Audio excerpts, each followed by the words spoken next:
Let's bring in retired Marine Intelligence Officer Lieutenant Colonel Hal Kempfer and Israeli Special Ops veteran Aaron Cohen. Gentlemen, thank you so much. Colonel, to you first. President Trump says that the last of the last chances. Watch this. This is the last chance. This is not something that, if it doesn't happen, this is the last chance for them to sign a good document. But while he's saying that, you have the Iranian foreign minister's spokesman saying we are not negotiating with the United States. Kind of the same old pattern, the same old thing going round and round. Well, Trace, it seems to be the same thing. They keep, they come out and say they want to do this stuff, and then as he says, they back off immediately or they change the tune. In this case, they changed the tune.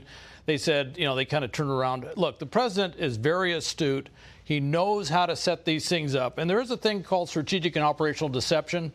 He does a very good job of pushing things to an edge, and while he's doing that from the intelligence side, everybody's watching what they're doing, and we're learning, and we're setting it up better. So there's reasons why he does this that isn't apparent to all the public at the same time. Aaron Cohen is not a fan of the bombs in this case, Aaron. You think the bombs are not working, but something close would work.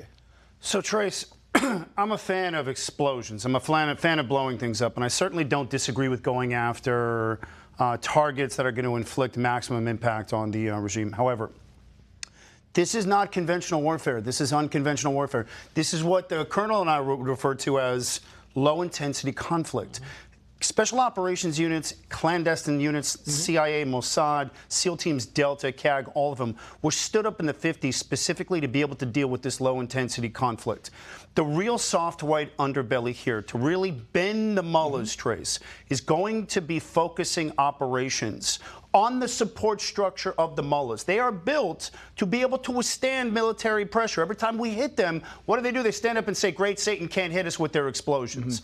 We need to be attacking the middle, which is the IRGC, the money makers, the intelligence support apparatus. Start hitting them, start killing them, Trace. Start attacking them in their streets so that they get paranoid. This is a special ops package that needs to be laid out. Israel has the intelligence, and I'm hoping that Trump sees the only way to actually bend the will of the mullahs is to make it so that the people who support them fear that the mullahs can no longer protect them. Yeah.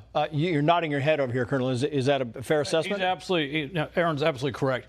My old boss, Jim Mattis, used to say the ultimate battle space is the 6 inches between your ears. And it's getting into their minds. It's their perception. It's their orientation, observation, orientation, decision, action. It's their OODA loop. It's making them think. That's what we're doing. We're trying to get into their OODA loop. We're trying to change their perception of what we're going to do.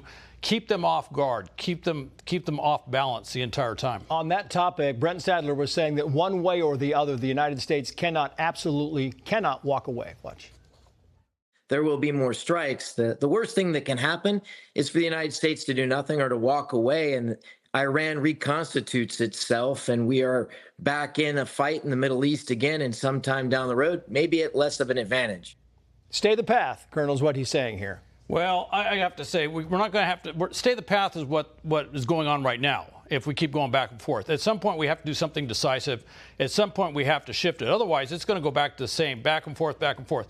We kind of played this game, at least on the nuclear side, with North Korea for years, and look how that worked. Yeah. Until they actually tested a nuclear weapon. We don't want to see that happen in Iran. Yeah, and it's a fair assessment, right? I'll give you the 10 seconds that, back and forth on this, Aaron. You think North Korea is a good analogy for what's happening right now in Iran? I think aggression and putting this thing into fourth gear, Trace, you've got to break the will of these mullahs. Stop diddle-dallying and get the job done. I'm hoping the delay right now, Trace, is because they're getting it organized. Trump knows he can't negotiate with these people. Yeah. Mike Pence, former vice president, says unleash the military. Watch.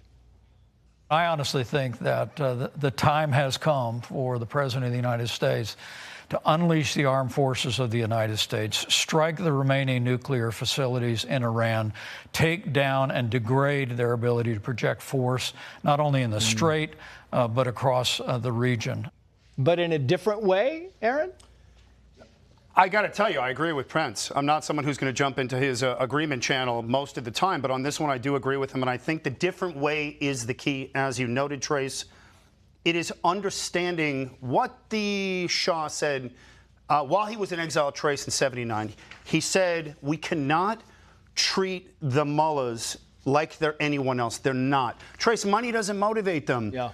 They're already billionaires. What motivates them is pushing that Shia ideology, pushing that regime into global dominance. How do you bend the will of the regime, Trace? You got to get inside the heads of the people who keep them propped up. The way to do it, roll out the greatness of the special operations of the U.S. Look what we did in Venezuela. Right. Trump loves to unleash these guys. Let them off the loose. Bring in that Israeli intel. Let the Marines and let the Israelis have at it. Watch how quick they bend. Take your 15 seconds on that, Colonel. I'll say this. Air gets us so far. You can do air war for a while. I'm going to irritate my air war college classmates and say you can't win just with air.